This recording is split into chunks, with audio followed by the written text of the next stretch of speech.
சட்டப்பேரவையில் கவன ஈர்ப்பு தீர்மானத்திற்கு பதிலுரை வழங்கிய மாண்புமிகு தமிழக முதலமைச்சர் அவர்கள் முற்பட்ட வகுப்பினருக்கான 10% இடஒதுக்கீடு குறித்து அனைத்து கட்சி கூட்டத்தை கூட்டி முடிவெடுக்கப்படும் என்று திட்டவட்டமாக கூறினார். மேலும் 10% இடஒதுக்கீட்டை தொடர்ந்து தமிழக அரசு கடைபிடிக்கும் என்றும் மாண்புமிகு தமிழக முதல்வர் அவர்கள் தெரிவித்துள்ளார். 10% இடஒதுக்கீட்டு விவகாரத்தில் அனைவரும் ஒன்று சேர்ந்து ஆலோசித்து நல்ல முடிவெடுப்போம் என்று மாண்புமிகு தமிழக முதல்வர் அவர்கள் தெரிவித்துள்ளார். நம்முடைய தலைவர் அகில இந்திய கட்சியினுடைய காங்கிரஸ் தலைவர் அகில இந்திய காங்கிரசினுடைய தேர்தல் அறிக்கையில் குறிப்பிட்டதான் அவர் சொல்லியிருக்காரு. நாங்க எங்களை பொறுத்த வரைக்கும் மத்திய அரசு கொடுத்திருக்குது, இது அவைக்கு தெரிவிப்பது அரசுடைய கடமை. தமிழ் மற்றும் ஆங்கிலம் தவிர 3வது மொழியை கற்பதில் மாணவர்களுக்கு சிரமம் ஏற்படும் என்பதால் தமிழகத்தில் இருமொழி கொள்கை மட்டுமே பின்பற்றப்படும் என்று மாண்புமிகு பள்ளி கல்வித்துறை அமைச்சர் அவர்கள் கூறியுள்ளார். இருமொழி கொள்கையை தான் இந்த அரசு என்றைக்குமே வலியுறுத்தி வருகிறதே தவிர அதிலே இந்த அரசுடைய முழுமையான கொள்கை என்பது நம்முடைய பாரத பிரதமருக்கே நம்முடைய முதலமைச்சர் அவர்கள் கடிதம் எழுதியிருக்கிறார்கள். இருமொழி கொள்கையில் இருந்து எந்த மாற்றங்களும் இல்லை, தமிழும் ஆங்கிலம் தான் தமிழ்நாட்டில் இருக்க வேண்டும் என்பதுதான் அந்த அரசுடைய கொள்கை என்பதையும் நான் இந்த நேரத்தை தெரிவித்து தமிழகத்தில் 2 ஆண்டுகளில் 19,000 விவசாயிகளுக்கு மின் இணைப்புகள் வழங்கப்பட்டுள்ளன என்று மாண்புமிகு மின்சாரத்துறை அமைச்சர் அவர்கள் தெரிவித்துள்ளார். சட்டப்பேரவையில் எதிர்க்கட்சி உறுப்பினருக்கு பதிலளித்து பேசிய போது கஜா புயல் பாதிப்பால் பணிகள் மேற்கொள்ள சிரமம் ஏற்பட்டதால் இந்த ஆண்டிற்குள் விவசாயிகளுக்கு தக்கல் முறையில் மின் இணைப்புகள் வழங்கப்படும் என்றும் கூறியுள்ளார். மாண்புமிகு தமிழ்நாட்டினுடைய முதலமைச்சர் அவர்கள் ஒரு விவசாயி இருக்கின்ற காரணத்தினால் விவசாயிகளுக்கு எளிதாக மின்சாரம் கிடைக்க வேண்டும் என்பதற்காகத்தான் அந்த தற்கால திட்டத்தை கொண்டு வந்தார்கள்.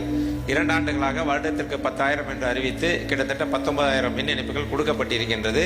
43.61 லட்சம் தெரு விளக்குகளில் தற்போது வரை 23.63 விளக்குகள் LED விளக்குகளாக மாற்றப்பட்டுள்ளன. இதன் மூலம் அரசிற்கு ரூபாய் 446 கோடி சேமிக்கப்பட்டுள்ளதாக மாண்புமிகு நகராட்சி நிர்வாகம், ஊரக வளர்ச்சி மற்றும் சிறப்பு திட்ட செயலாக்கத்துறை அமைச்சர் அவர்கள் தெரிவித்துள்ளார்.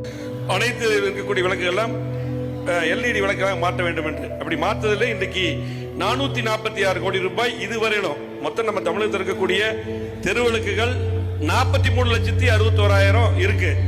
அதுல கிட்டத்தட்ட 23,63,000 இப்ப மாத்திருக்கோம் LED. இதுக்கு மட்டும் 446 கோடி சேவிங்ஸ் வருது.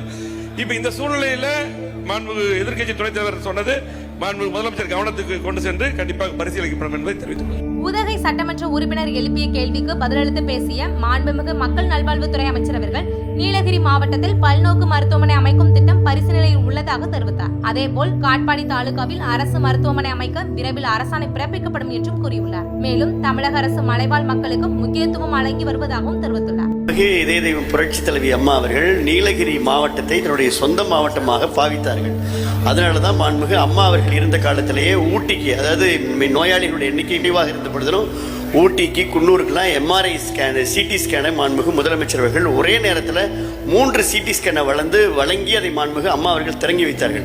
ஒரே நாடு ஒரே அட்டை திட்டத்தினால் தமிழகத்தில் செயல்படுத்தப்பட்டு வரும் பொது விநியோக திட்டத்திற்கு எந்த பாதிப்பும் ஏற்படாது என்று மாண்புமிகு உணவுத்துறை அமைச்சர் அவர்கள் தெரிவித்துள்ளார். பல்வேறு அம்சங்களை கவனத்தில் எடுத்துக்கொண்டு அதன் சாதக பாதங்களை விரிவாக ஆய்வு செய்து அதே வேளையில் தமிழகத்தில் தற்போது செம்மையாக செயல்படுத்தப்பட்டு வருகின்ற அனைவருக்குமான பொது விநியோக திட்டத்திற்கு எந்த பாதிப்பும் ஏற்படாத வகையில் தான் இது தமிழக அரசு முடிவெடுக்கும் என்பதனை மாண்புமிகு பேரவைத் தலைவர் வாயிலாக அவைக்கு நான் இதை தெரியப்படுத்த விரும்புகிறேன். அது மட்டுமல்லாமல் மாண்புமிகு அம்மா அவர்களின் கனவு திட்டமான விலையில்லா அரிசி வழங்கும் திட்டத்தை மாண்புமிகு முதலமைச்சர் எடப்பாடியார் தலைமையிலான அம்மாவின் அரசு தொடர்ந்து செயல்படுத்தும் என்பதை இப்பேரவையில் உறுதியுடன் தெரிவித்துக் கொள்கிறேன்.